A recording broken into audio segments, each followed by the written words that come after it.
Hi friends, आपका स्वागत है महादेव सर की अकाउंट क्लास में। आज बेटा हम लोग प्राइवेट कंपनी के बारे में देखने वाले हैं कि प्राइवेट कंपनी क्या होता है।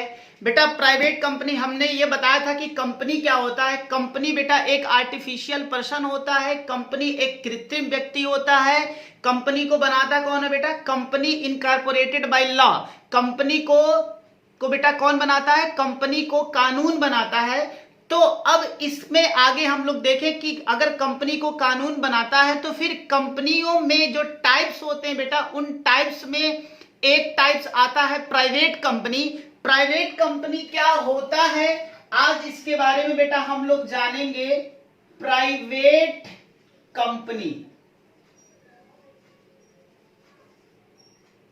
प्राइवेट कंपनी बेटा, प्राइवेट कंपनी मीन्स ऐसी कंपनी या फिर ऐसी कंपनियां इनके जो मेंबर्स जो होते हैं, जो प्राइवेट कंपनी को बनाते हैं बेटा, इनके जो मेंबर्स होते हैं वो घर के लोग होते हैं या फिर रिलेटिव्स हो सकते हैं या फिर फ्रेंड्स हो सकते हैं। ऐसे लोग मिलकर के बेटा क्या करते हैं, एक प्राइवेट कंपनी खोलते हैं। घर के लोगों से मतलब है कि मम्मी इसमें सदस्य हो सकते हैं, पापा इनमें सदस्य हो सकते हैं, इनमें कोई भाई कोई बहन हो सकते हैं बेटा, कोई क्लोजी, अगर हम लोग का कोई क्लोज बेटा रिलेटिव्स है वो रिलेटिव्स इसके मेंबर्स बनाए जा सकते हैं, या फिर हम लोग के कोई फ्रेंड्स हैं तो उनको भी हम लोग क्या कर सकते हैं, इस प्राइवेट कंपनी में मेंबर बनाया जा सकता है। बात समझ में आया बेटा? इसको प्राइवेट कंपनी को डिफाइन किया गया है सेक्शन 2 सब सेक्शन 68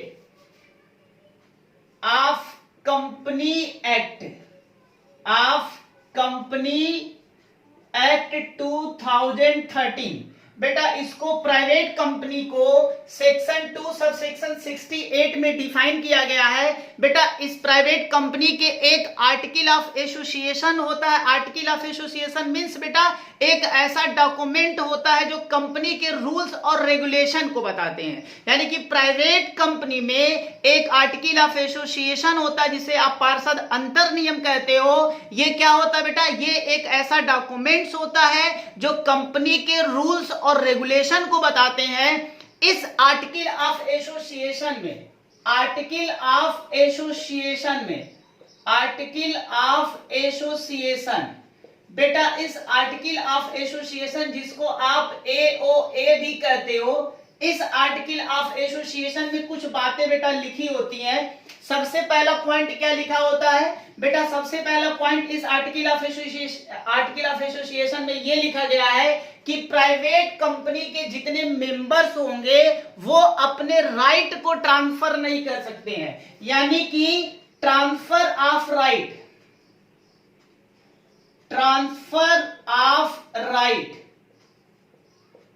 किस चीज का बेटा? ट्रांसफर ऑफ राइट का, शेयर का। यानी कि जो शेयर के ट्रांसफर करने के जो राइट होते हैं वो बेटा इनके मेंबर को नहीं होते। यानी कि इनके जो मेंबर्स होते हैं वो शेयर के ट्रांसफर बेटा किसी अदर पर्सन को नहीं कर सकते हैं। आपको मेरी बात समझ में आ रही है? यानी कि आपके पास जो शेयर्स के राइट है, यानी कि मेंबर्स के पास जो शेयर्स के राइट है, जितने शेयर्स उनके पास होल्ड होता है, जितना शेयर उनके पास होता है, वो किसी दूसरे पर्सन को क्या कर सकते हैं? ट्रांसफर नहीं कर सकते। वो केवल बेटा अपने मेंबर्स को ही केवल ट्रांसफर करते हैं। दूसरा, ठीक है, तो बेटा राइट के जो ट्रांसफर होते हैं वो प्रोहिबिटेड होते हैं, रिस्ट्रिक्टेड होते हैं। किसने बेटा ये बात लिखा गया है? प्राइवेट कंपनी के रूल्स और रेगुलेशन। और रूल्स और रेगुलेशन के लिए क्या बनाया गया है? Article of association. ठीक है, इसके बाद बेटा जो प्राइवेट कंपनी के जो मेंबर होते हैं, जो क्या होते हैं? मेंबर्स होते हैं। तो बेटा जो इनके मेंबर होते हैं वो मिनिमम जो बेटा मेंबर होते हैं वो 2 होते हैं, और जो मैक्सिमम जो बेटा मेंबर होते हैं, जो मैक्सिमम मेंबर होते हैं वो बच्चे 200 होते हैं। यानी कि एक प्राइवेट कंपनी को अगर आपको खोलना है, प्राइवेट कंपनी को अगर आपको चलाना है, तो कम से कम 2 लोगों को बेटा आपको क्या करना पड़ेगा? साथ में मिलकर के काम करना पड़ेगा। या ज्यादा से ज्यादा कितने लोगों को आप मिला सकते हैं? 200 लोगों को मिलाया जा सकता है। अच्छा, क्या इस नंबर्स में कंपनी के जो एम्प्लॉय होते हैं या कंपनी के जो वर्कर होते हैं, क्या उसको भी इंक्लूड किया जा सकता है? क्या उनको भी शामिल किया जा सकता है?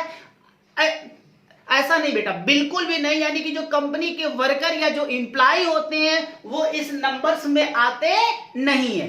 बात समझ में आया? ये जो मेंबर्स होते हैं बेटा ये मालिक होते हैं, केवल ये मालिकों की संख्या है।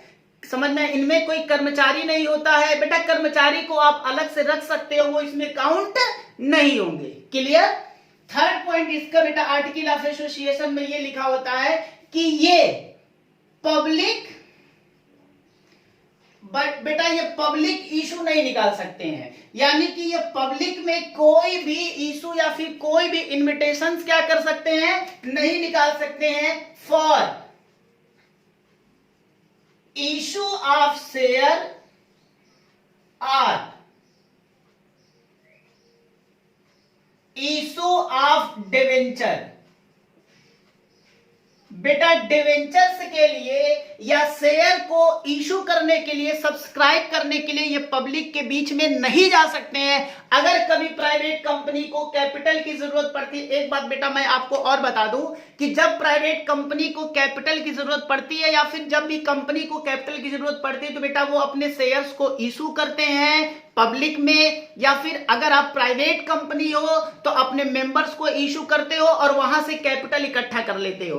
तो प्राइवेट कंपनी क्या अपने शेयर्स को पब्लिक में इशू कर सकती है? क्या पब्लिक में इशू करके पब्लिक से कैपिटल के लिए पैसा मांग सकती है? तो बेटा प्राइवेट कंपनी ऐसा कभी भी नहीं कर सकती है। और जब कंपनी को किसी लोन की जरूरत होती है तो क्या वो डिवेंचर को इशू करके पब्लिक से लोन ले सकती है? बेटा ऐसा भी कंपनी नहीं कर सकती है।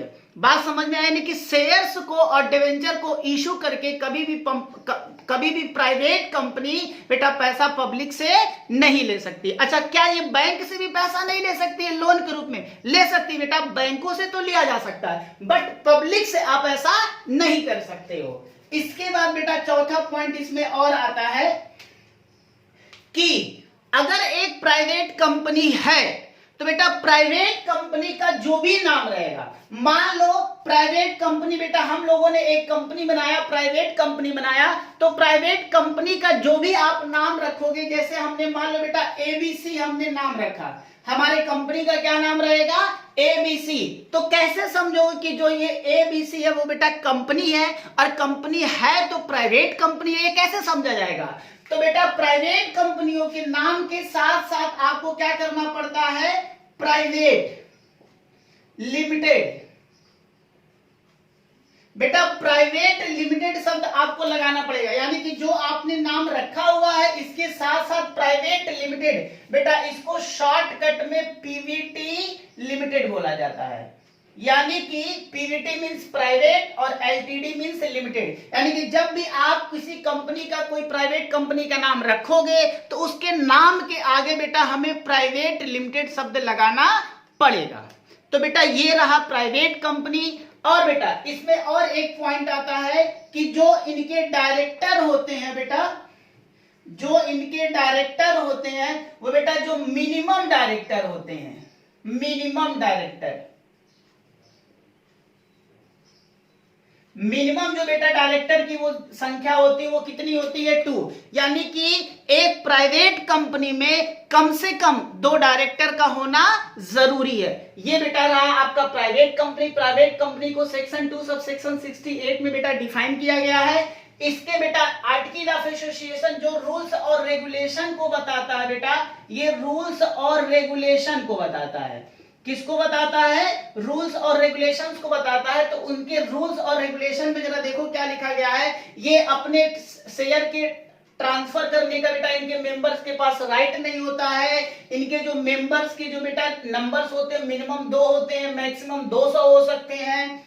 पब्लिक में ये कोई इशू नहीं निकाल सकते हैं, ये बेटा रिस्ट्रिक्ट होता है। यानी कि पब्लिक को ये इनवाइट नहीं कर सकते हैं। और जो भी प्राइवेट कंपनी होगा, कंपनी के नाम के आगे आपको प्राइवेट लिमिटेड शब्द लिखना पड़ेगा। और जो इनके जो डायरेक्टर्स होते हैं वो बेटा कितने होते हैं? कम से कम 2 डायरेक्टर इसमें होने चाहिए। तो ये रहा बेटा हमारा प्राइवेट कंपनी। इस प्राइवेट कंपनी में अगर आपको किसी भी तरीके से कोई भी बेटा डाउट है तो प्लीज आप हमें कमेंट बॉक्स में लिख करके बता सकते हैं। और जिन बच्चों ने अभी तक हमारे YouTube चैनल को सब्सक्राइब नहीं किया हुआ है तो प्लीज आप जल्द से जल्द हमारे यूट्यूब चैनल महादेव सर की अकाउंट बेटा इस चैनल को सब्सक्राइब कर ले। Thank you.